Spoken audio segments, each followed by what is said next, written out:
today I've got a good one for you guys. So yeah, this is going to be the really interesting next 3 weeks where I have made a mock draft and uploaded it to my NBA draft website where I have the top 60 big board and top 60 mock drafts. So you can find this on that website as well. But I'm basically going to be breaking that down for you guys. So for today, I'm going to be doing my mock draft from the first pick to the 14th pick, basically covering the lottery. And then next week will be 15 through 30. And then the week after that will be the second round of my mock. This is end of college regular season mock. It's really informative. I do have trades in these mock drafts. I feel like it's very unrealistic to not have any trades.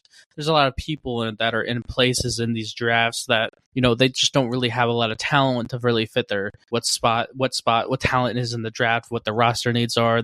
Some of these spots that they're in just don't fit their needs. So it's very natural for trades to happen in these unique situations in a very unique draft class. So yeah, I'm going to go ahead and kick it to the number one pick, which is the Washington Wizards, but they do have them trading. I have them trading with the Oklahoma City Thunder so the Wizards are going to trade their first number one pick in the draft. They're going to receive the 9th pick, the 11th pick, 29th pick, 2025 Miami Heat top 14 protected first round draft pick, and the 76ers unprotected first round draft pick for 2025 as well. So we're receiving 5 first round draft picks back for the number one pick in the draft and the number 9 and 11th pick in this draft. So they are trading down. For me personally, with the Wizards trading down here, the reasoning is they would draft Alex Sarr or a point guard here. I really believe that they need a defensive center, but this draft class has got a lot of really good defensive centers in Yves Missi, Alex Sarr, and Donovan Clingan. So they can trade down and also get a point guard, which they desperately need as well, receiving the two things that they really need in this draft class that they wouldn't just be able to get by just drafting Sarr. So in this draft, the reason why Oklahoma City Thunder's trading away basically their first round pick arsenal is one, they're not going to draft all these guys in their first round draft pick arsenal. They have like 12 future first round draft picks. It's really nice, but obviously you can't sign all those basketball players. So I feel like this is a once in a decade perfect fit. And the perfect fit is Cody Williams, because I really believe the Oklahoma City Thunder are trying to revolutionize basketball by putting as many good passers at every single position as humanly possible. I mean, Shai Gilgeous-Alexander's a point guard level passer. Josh Giddey, but he's 6'6". Josh Giddey is 6'8", and he's a point guard level passer. Jalen Williams, Cody Williams' brother, is 6'6", and he's the best two-guard passer I've ever scouted in the past 4 years of me doing this NBA draft coverage. And if they added Cody Williams here, he'd probably be top 5 best small forward passer I've ever scouted, and probably top 1 or 2 best small forward passer in this draft class. He's a really good point forward level passer. So he fits that schematic need, and he fills in a lot of holes that they just genuinely have. One, they need another three-point shooter on the floor. The 6'8". He shoots like 51% from the three-point line, something ridiculous like that. I can get us a real stat real quick. Yeah, he shoots 45% from the three-point line, 59% field goal percentage. He is somebody that really attacks the rim so well. He has a really great handle, makes really good passes, makes really intelligent basketball players. He's 6'8", got a really long wingspan. He defends really well, and he's not going to be able to defend like Kawhi and LeBron and Jason Tatum year 1, but year 2 and 3 after he puts on some more muscle, which is going to naturally happen with time as people get older, he will be able to do that, which they desperately need because Josh Giddey can't defend and he might not be able to defend long term. Josh Giddey's not a great three-point shooter right now, so it's easy to help off Josh Giddey in their offensive scheme, and I feel like having 5 shooters on the floor or 4 shooters on the floor until Josh Giddey develops better three-point shooting is really key for them. I feel like this is, a once-in-a-decade perfect fit as a 6'8" guy that's just a really elite, high floor basketball player that I really believe is the missing piece. That's like the perfect piece for them. And this is the right time to put all their chips in the middle of the table because they're an extremely winning team. Look, next year and every single year after this, they will never touch the lottery again. They will not have a lottery pick for the next 5 years, 10 years, 15 years. The end of the oh my gosh, we got so many draft picks era is now, right? So drafting somebody at 9 and 11 and, hoping maybe this guy can be a nice rotational piece for us. You're just not going to get a Cody Williams level guy that's just ready to be a really elite, perfect fit for that team. It's just Cody Williams is just such a special fit for Oklahoma City Thunder. So you pair everything together, and I genuinely believe that if I'm Oklahoma City, I would offer everything draft capital wise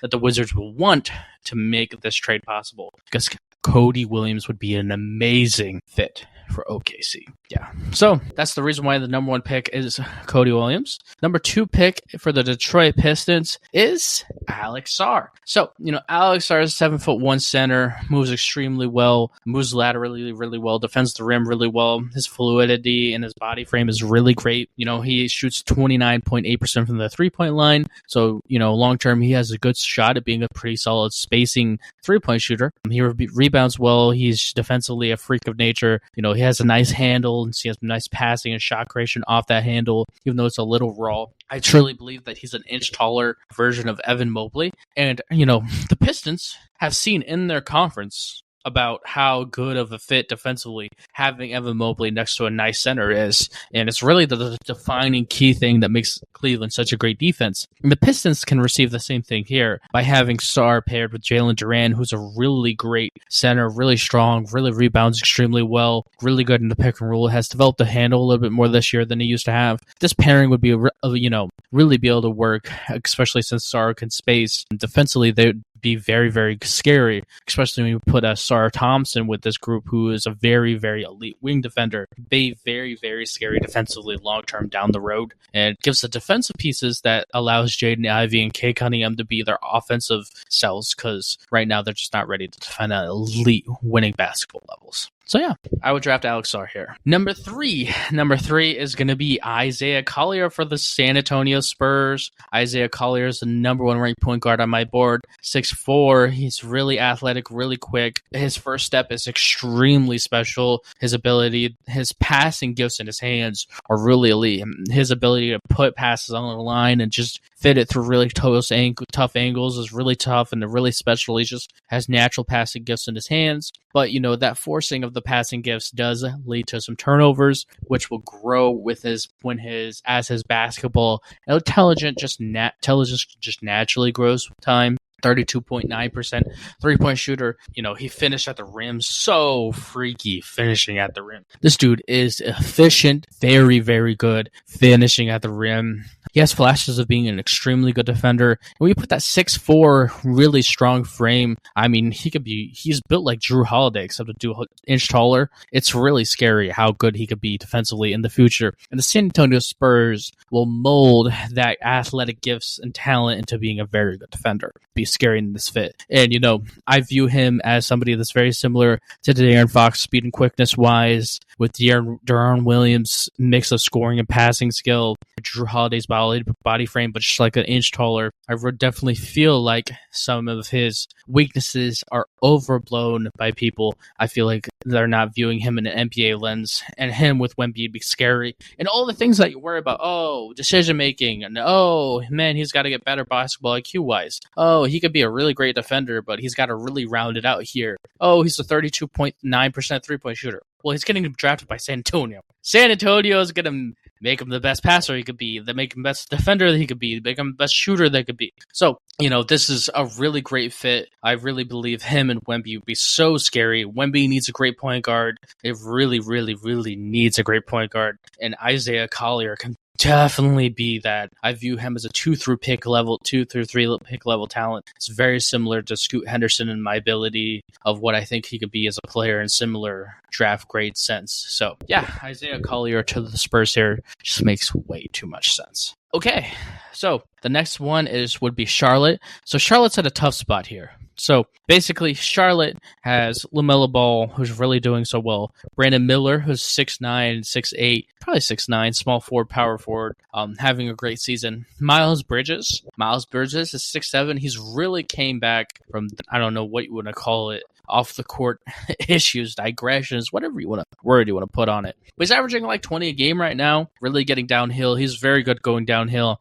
Him and Brandon Miller's skill set really fits well together. I do think they can be long-term forwards together, and I do think Mark Williams can be a long-term center. So, they're tough in a tough spot here where they need to draft a two guard. That's their obvious spot, especially no Terry Rozier. But the best two guard is Dalton Knecht, who I have ranked number 8 in my big board. I wouldn't draft a ranked number 8 guy on my big board here. So at the 4th pick. So I would have them trading. So I would have the Washington Wizards trading up here, and they're going to trade, Charlotte's going to trade the 4th pick and Grant Williams and Davis Bertans to the Washington Wizards for the 11th pick, the 29th pick, and Jordan Poole. So this would be a really interesting trade. Jordan Poole, after his poor season with Washington, there's already a ton of trade rumors coming out for Jordan Poole. So, the idea of him getting moved is not that crazy. With Charlotte, it'd be really great of a fit because they need a two guard. He's 6'4", so he can guard point guards and two guards and allow LaMelo, who's 6'7", to guard the two guards. Jordan Poole's game with LaMelo Ball's games is really scary. This is the last position that they really need. And, they're still getting the 11th pick back from this trade. And the Wizards are trading up for the 4th pick here. And, the Wizards leverage, somebody that's in Jordan Poole ready to be traded now and the reason why they're trading up is to get the point guard. And the point guard is Rob Dillingham. Rob Dillingham, 6 foot, extremely quick and fast, very, very, very elite shot creation ability. He is the best shot creator pound for pound in the draft class.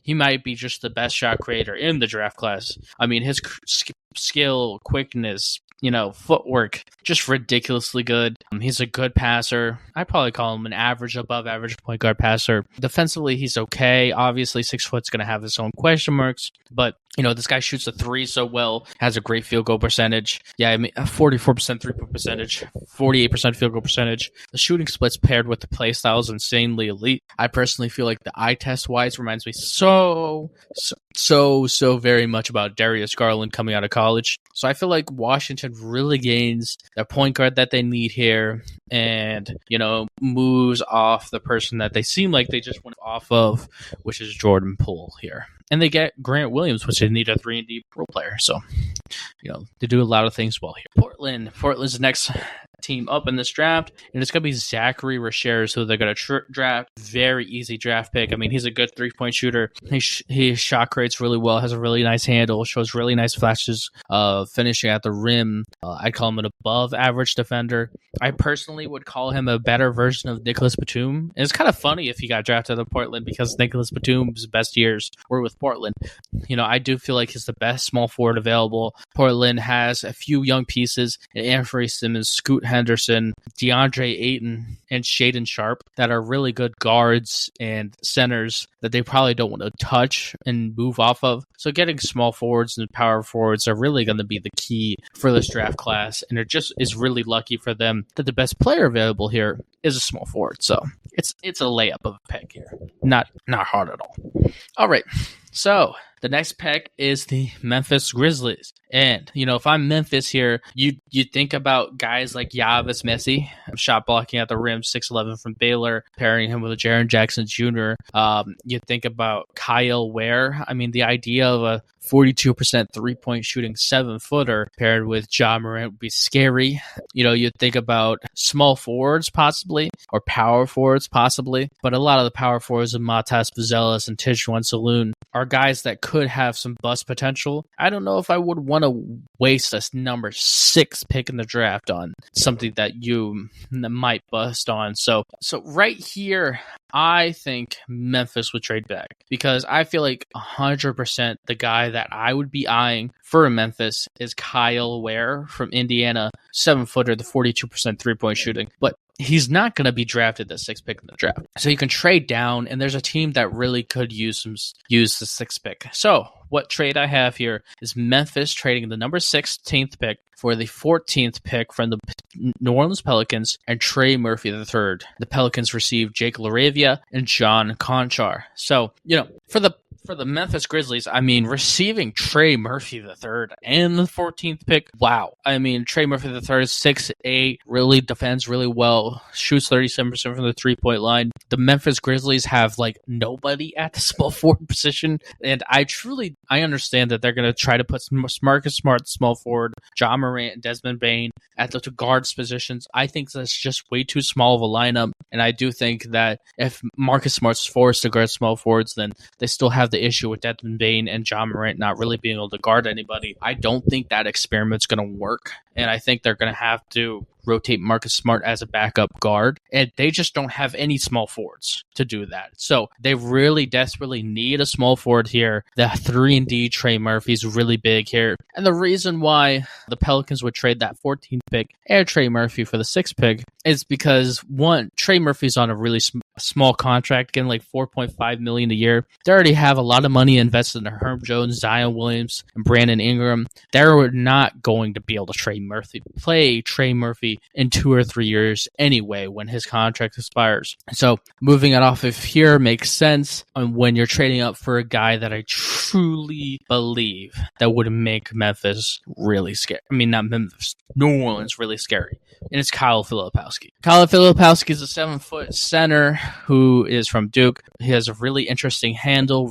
He's a very elite passer for the center position. He shoots 35% from the three-point line, so he can space that three-point line. His post footwork is really elite. He has really nice to handle. His ability to post and make passes out of the post is really elite. He's getting better defender as time has gone on. You might even context him as an average or, worst case scenario, below average defender. The reason why he's so sought after for me is because Alperen Sengun's success makes him more valuable because they have similar post footwork gifts where it's just extremely skilled. They have extremely unique shot creation skills for the 7-foot, 6'10" range that Kyle Filipowski and Alperen Sengun are in. Alperen Sengun's a little stronger, but Kyle Filipowski is 2 inches taller and he shoots the 3-point shot a lot better. I feel like if you put a 3-point shooting Alperen Sengun in your mind and close your eyes and put him on the Pelicans, you would think to yourself, wow, who is stopping them?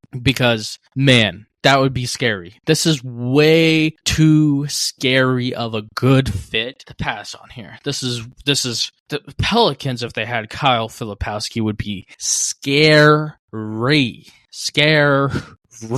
Oh my goodness, I cannot underrate how insane this would be. And Jonas Valanciunas is on an expiring contract, so if they don't want to re-sign him and just draft Kyle Filipowski and 100% on board there. Or if they want to bring Kyle Filipowski on and maybe sign out Valanciunas to a 1 or 2 year deal, understandable. But man, long term, that would be a scary fit. And it's too scary of a fit to not draft because, I mean, if you put that Alperen Sengun on that team, you think NBA championship because that team would be so scary. All right, so the Pelicans get a really great fit here. So number 7 is going to be the next pick in the draft, which is owned by the San Antonio Spurs. I don't have them trading out of this at all. I have them drafting Matas Buzelis. And you might be thinking to yourself, 6'10" power forward being drafted by the Spurs. Why in the world would they draft him when they have Jeremy Sohan? And my reaction to that is, have you watched the Spurs play basketball for the past 25 years? I mean, Matas Buzelis is a point forward, right? He shoots 28% from the three-point line, which is okay. But in the Spurs system, they'll probably develop the best it can be. Interesting handle for the size. Really interesting finishing ability. He's a pretty decent shot blocker as like a weak side shot blocker. 6'10", offers a lot of length. I just don't see the Spurs passing on a perfect Spurs basketball player fit here. And he has more upside than Jeremy Sohan anyway. So, having him next to Wemby sounds really interesting. So yeah, Matas Buzelis, really interesting player. But man, if you close your eyes and imagine Matas Buzelis with a Spurs jersey, it just makes so much sense.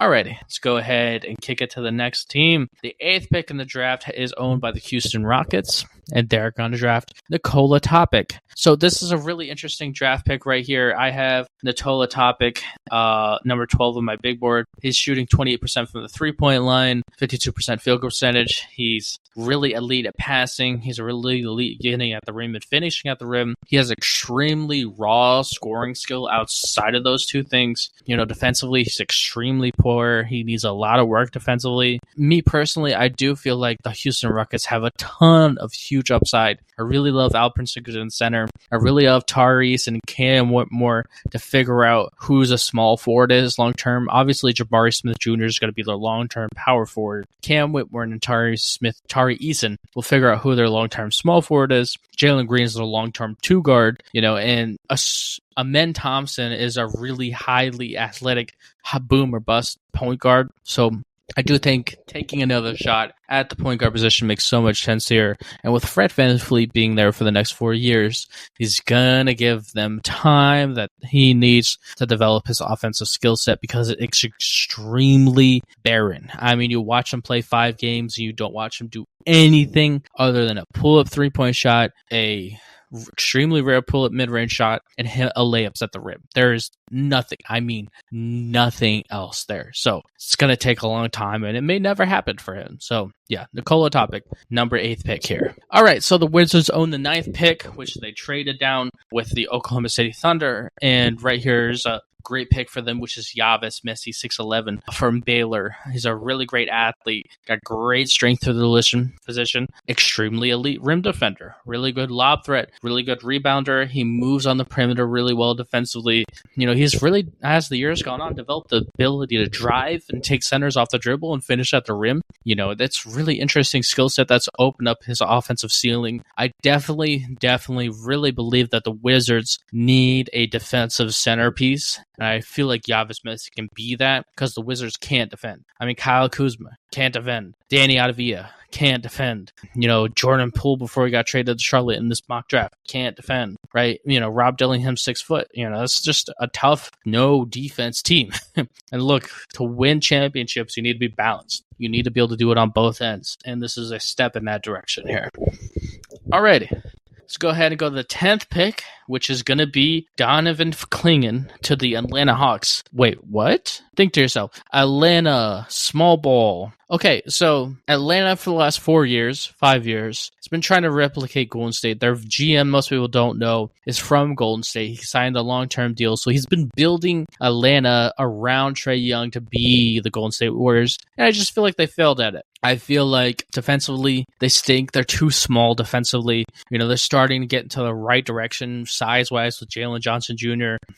Is that his full name? Jalen Johnson from Duke. That's on their power forward, small forward. He's in really a step in the right direction. Onyeka Onagaku is too small. Clint Capella is too small. And I do think offensively, there's no questions there at all. Quinn Snyder has so much history of building great defenses around drop coverage centers. I mean, Rudy Gobert is obviously the thing I'm talking about here as he was coach of the Utah Jazz, and I do feel like Donovan Clingan, who I have comped to Roy Hibbert, could definitely do that role. He's extremely elite rim defender, very good screener, very good rebounder. He's ready, NBA ready right now, today. He's a pretty above average passer for his position as well. It's just it's a really good mold here where he's such an elite rim defender that he will, if they run drop coverage and they try to do a Rudy Gobert-like thing here, which I do think Quinn Snyder may convince them to do, is drafting Donovan Clingan here and building a defense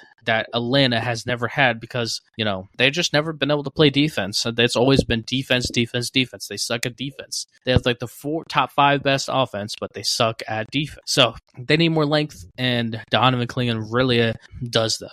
He's an extremely elite rim defender, like I said. So really good fit here. Atlanta Hawks, Donovan Clingan. All right, so I have the last trade in the lottery here, which is the 11th pick, which is going to be traded from the Charlotte Hornets, owned this pick, which was originally owned by the Oklahoma City Thunder with the Cody Williams trade. So Charlotte's trading back here to the 16th pick and they are receiving the 16th pick and the 37th pick and 3 future second-round draft picks for the 11th pick from the Philadelphia 76ers. Look, Philadelphia is never in the next 5 years going to experience a time frame where they're going to be a top 16 draft pick, which is where they're at right now. So there is a guy here that's 100% a perfect fit for this team. Just leverage these picks, this rare opportunity you have, and try to go draft the right guy that can be a difference maker for them.